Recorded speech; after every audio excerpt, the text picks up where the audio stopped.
All right, class, we are going to look at predicting the range. And so basically, we've already discussed the theory. What I want to do is I want to connect the theory to experimental results. So the formulas that we're going to end up using will be the x displacement, and we want to show how the x displacement is actually equal to the product of the initial velocity, cosine of the angle, and the time of the event. The way we're going to calculate the time of event is we're going to actually use the idea of gravity being the only influence on the flight of the ball. Okay, so we're going to cast our y displacement equation into a quadratic form that looks like this, all right, where we have a, b, and c, and where a, b, and c are constants, or let me just say coefficients, and t is our variable, and the solution to this quadratic equation happens to be a negative b plus or minus the square root of b squared minus 4ac over 2a, where a is a negative 1/2 g, b is the product of the initial velocity and sine of the angle of launch, and then a happens to be the negation of the y displacement. So that is what we're going to use for our time. I think that that's pretty clear. So let's go ahead and go to video physics, and I want to bring that experiment in. So I have to choose the experiment. Let's see if I still have it. I don't. So I'll go and get this from Dropbox, and you guys can do the same thing. Oh, this is predicting the range. I'm going to go ahead and get it from Dropbox, okay? But we don't need to do this right now. So I'll just bring this one down.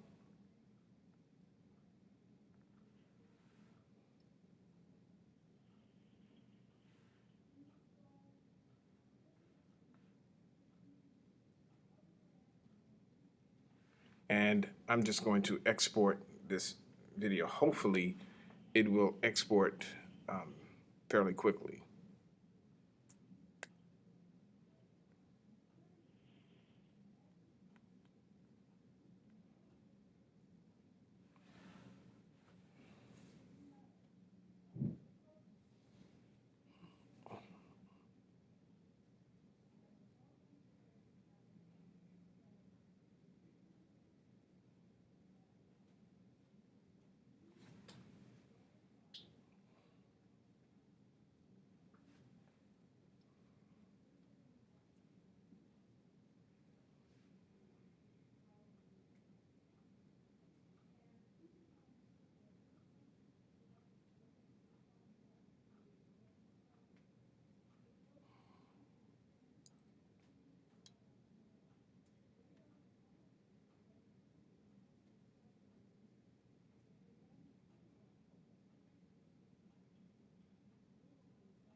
All right, there's another video that I have here that I want to bring down as well.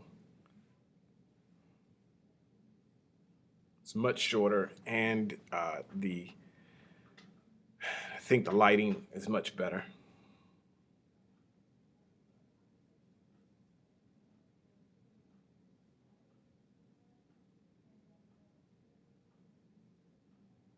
Okay, here we go.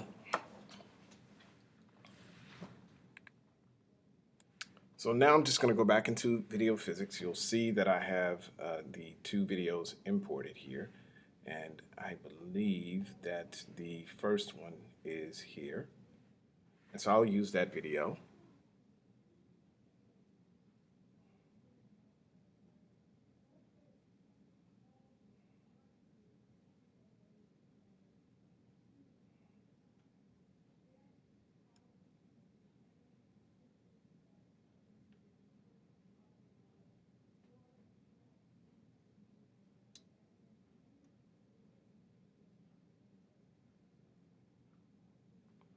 All right, so I'll just leave that there.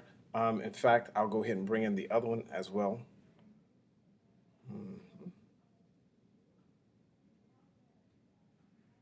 I believe that's this one. Let me just play it. I'll just use this.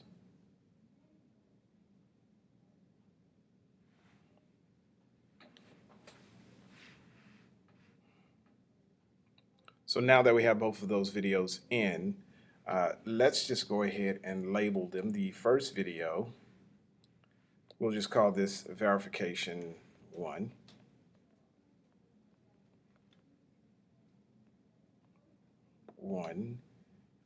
Data collection.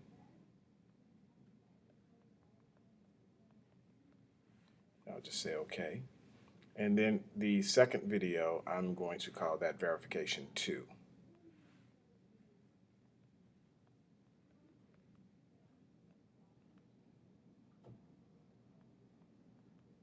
Data collection.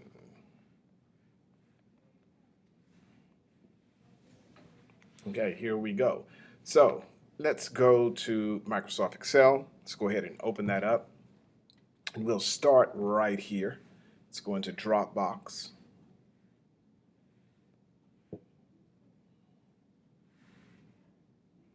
And once we're in Dropbox, we want to go down to our physics folder, and then we want to go to, let's just look at the predicting the range. You'll see that we have ourselves a template right here.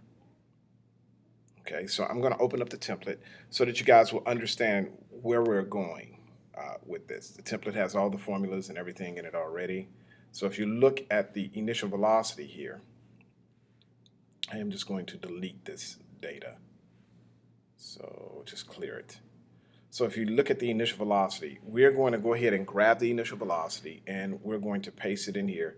And of course, you know, our displacement is going to be calculated, as well as the average displacement and the time of flight, as well as the initial velocity. So we have that already. And then we have a prediction template where that information is going to go into as well. You'll notice that our initial velocity here is just 0 because it's actually 0 on this side. So we're referring to this. And then the 15, I have a 15 here, but it's actually going, that's actually a guess. And then we have a 0.95, that's a guess too. And I'm going to inform you guys on where you can grab that information from. We're going to essentially, or how you can input that information, or what the thinking is behind it. Essentially, we're going to end up getting our information from the average X and our average Y. So if we go back to our prediction template, the average Y is here. And so we're going to need to negate that. And then our average X is going to be right here, according to the theory. So if we go back to our theory here, you'll see that we're going to have our average X here, okay? And we're going to have our average Y right here. And so the average Y will be used to calculate the time, and then our time is going to be used to calculate the average X. But we still want to be able, this is going to end up being a measurement as well as a prediction. So we have our prediction here using the Y displacement, and then we're going to compare it to our displacement, which is measured here in our verification template right here. Okay, so the first thing that I want you guys to do, I want you guys, well, the second or third or fourth, go back to the initial velocity, and I want you to go ahead and get the data collected. So what we're going to do is duplicate this file. And once we duplicate it, we want to save this copy in our predicting the range at 20 degrees. So let's just save our copy there. So now we see that our copy is saved. Let's just go ahead and copy this information, go back to our predicting the range template.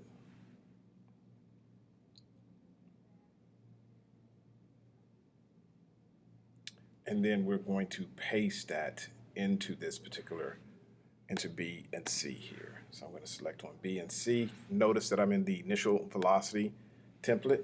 So we're just going to paste that there. And you'll see that everything is calculated just as normal. Okay.